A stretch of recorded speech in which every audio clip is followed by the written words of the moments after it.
कांड दोहा संख्या 45 से 50 तक, जिसमें वर्णन दूत का रावण को समझाना एवं पत्र देना। जय श्री राम। श्रवण सुजस सुनियायऊ प्रभु भंजन भवभीर, त्राई त्राई आरत हरन शरण सुखद रघुवीर। मैं कानों से आपका सुयश सुनकर आया हूँ। विभीषण जी ने कहा कि प्रभु भाव जन्म मरण का भय का नाश करने वाले हैं। हे दुखियों के दुख दूर करने वाले और शरणागत को सुख देने वाले श्री रघुवीर, मेरी रक्षा कीजिए, मेरी रक्षा कीजिए, मेरी रक्षा कीजिए। अस कही करत दंडवत देखा, तुरत उठे प्रभु हरस विशेषा। दीन वचन सुनी प्रभु मन भावा, भुज विशाल गही हृदय लगावा। प्रभु ने उन्हें ऐसा कहकर दंडवत करते देखा तो वे अत्यंत हर्षित होकर तुरंत उठे और विभीषण के दीन वचन सुनने पर प्रभु के मन को बहुत ही भाए। उन्होंने अपनी विशाल भुजाओं से पकड़कर उनको हृदय में लगा लिया। अनुज सहित मिल डिग बैठारी, बोले बचन भगत भयहारी।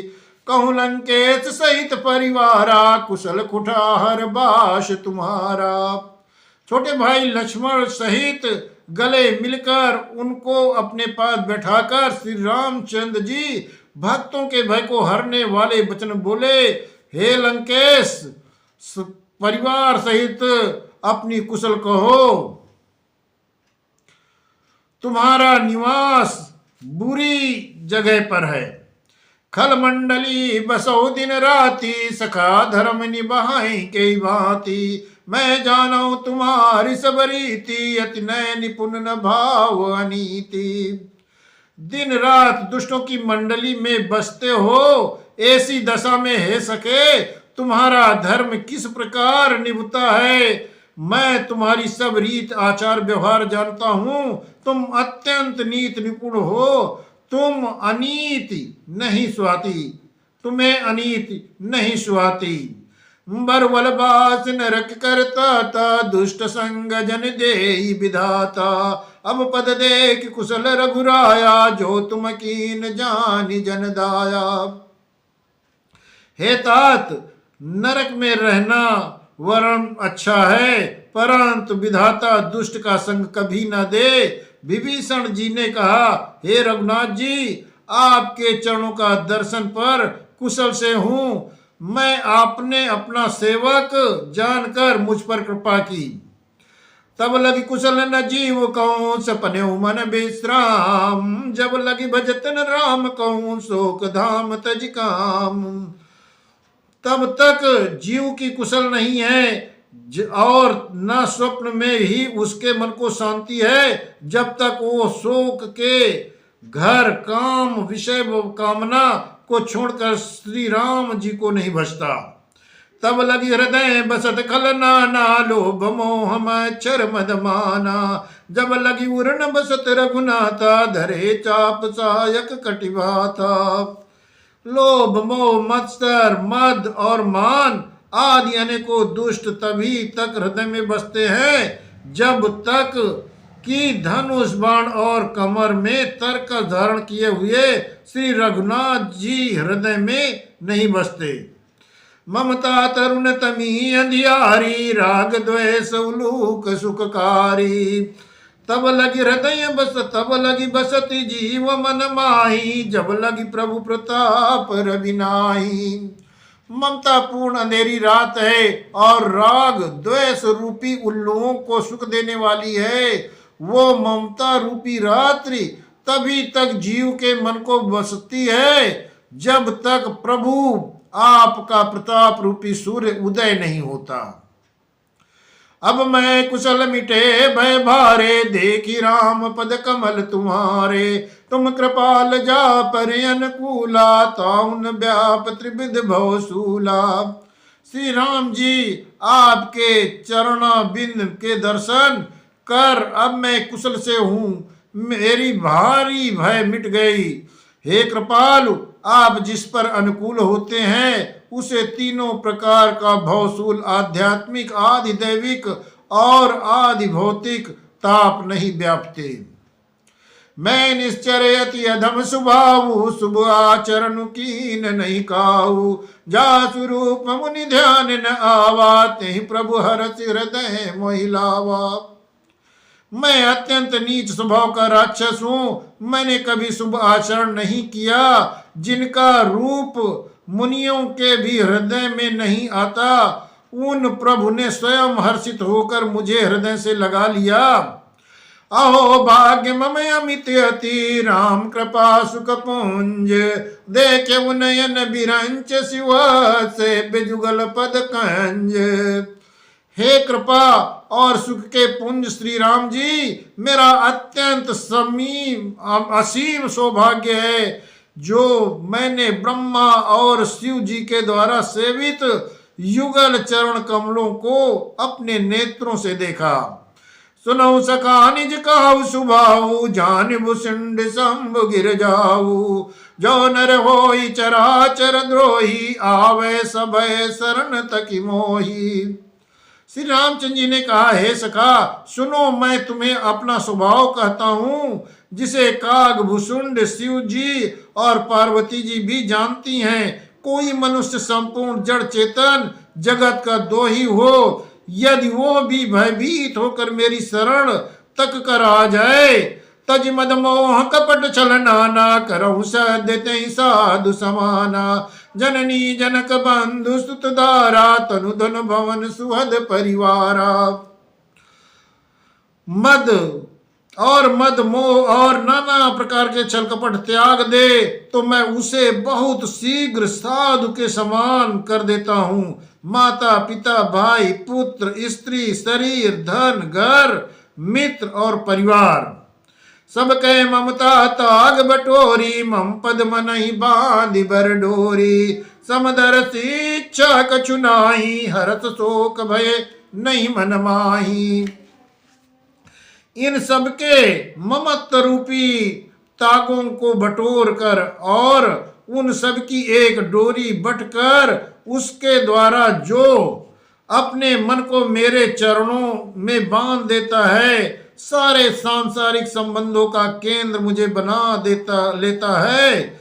जो समदर्शी है, जिसे कुछ इच्छा नहीं है और जिसके मन में हर्ष शोक और भय नहीं है।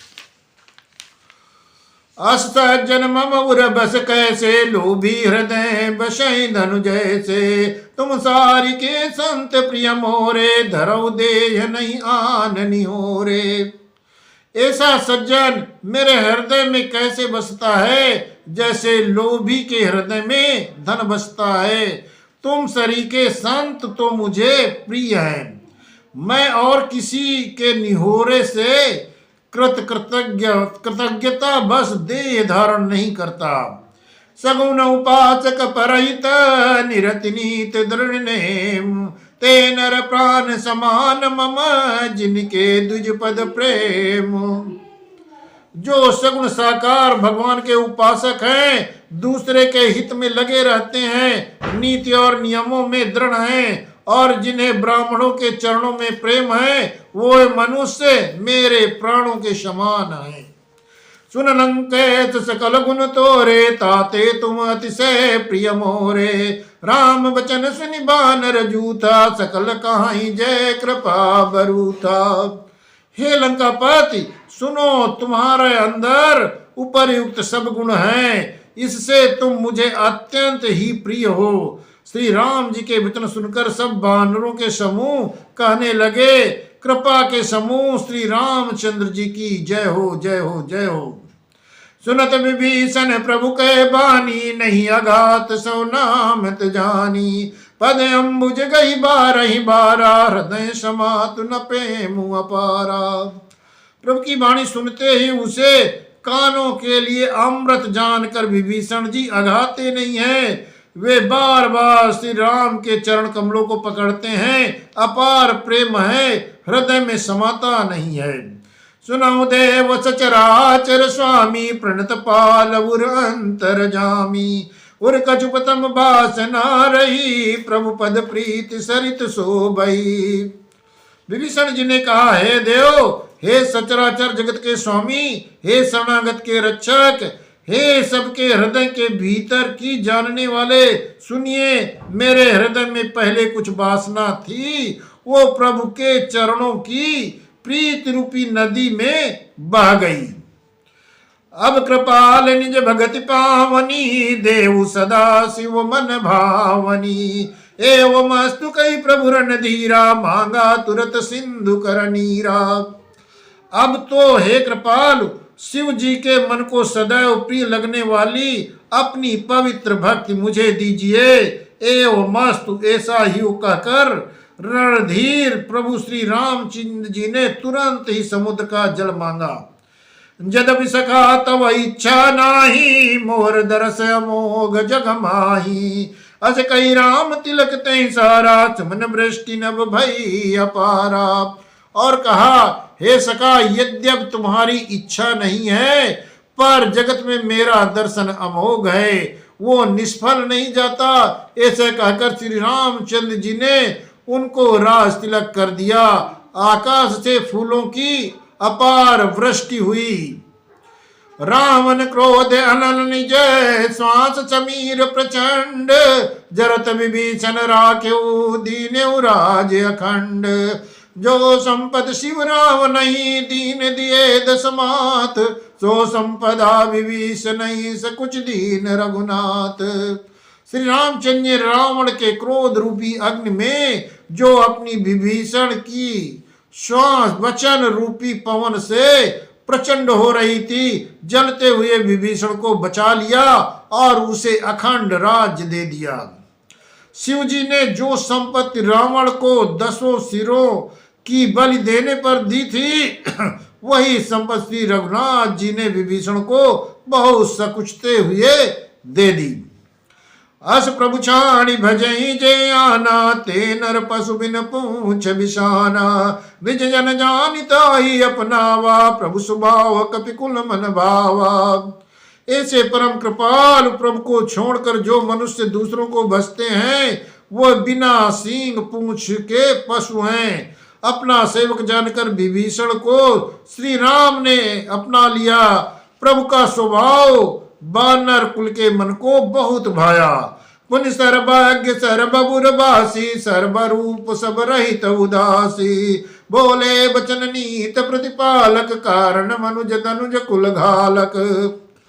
फिर सब कुछ जानने वाले, सबके हृदय में बसने वाले, सर्वरूप सब रूपों में प्रकट, सबसे रहित उदासीन, कारण से भक्तों पर कृपा करने वाले, मनुष्य बने हुए और राक्षसों के कुल का नाश करने वाले श्री राम जी ने नीति की रक्षा करने वाले वचन बोले। सुन कपीस लंका पति वीरा, के विधि तरिय जलधि गंभीरा। संकुल मकर उरग झक जाती, अति अगाध दुस्तर सब भांति। हे वीर वानरा सुग्रीव और लंकापति विभीषण, सुनो, इस गहरे समुद्र को किस प्रकार पार किया जाए। अनेक जाति के मगर, सांप और मछलियों से भरा हुआ ये अत्यंत था समुद्र पार करने में सब प्रकार से कठिन है। कालंकेश सुनो रघुनायक, कोट सिंधु शोषक तब सायक। जदपि तदपि नीति असि गाई, विनय करिय सागर सन जाई। विभीषण ने कहा, हे रघुनाथ, सुनिए, यदि आपका एक बाण ही करोड़ों समुद्र को सोखने वाला है, सोख सकता है, तथापि नीति ऐसी कही गई है, उचित यह होगा कि पहले जाकर समुद्र से प्रार्थना की जाए। प्रभु तुम्हार कुल गुरु जलधि कही उपाय, विचारी बिन प्रयास सागर तरिय, सकल भालु कपिधारी। हे प्रभु, समुद्र आपके कुल में बड़े पूर्वज हैं, वे विचार कर उपाय बतला देंगे। तब रीछ और बानरों की सारी सेना बिना ही परिश्रम के समुद्र के उस पार चली जाएगी।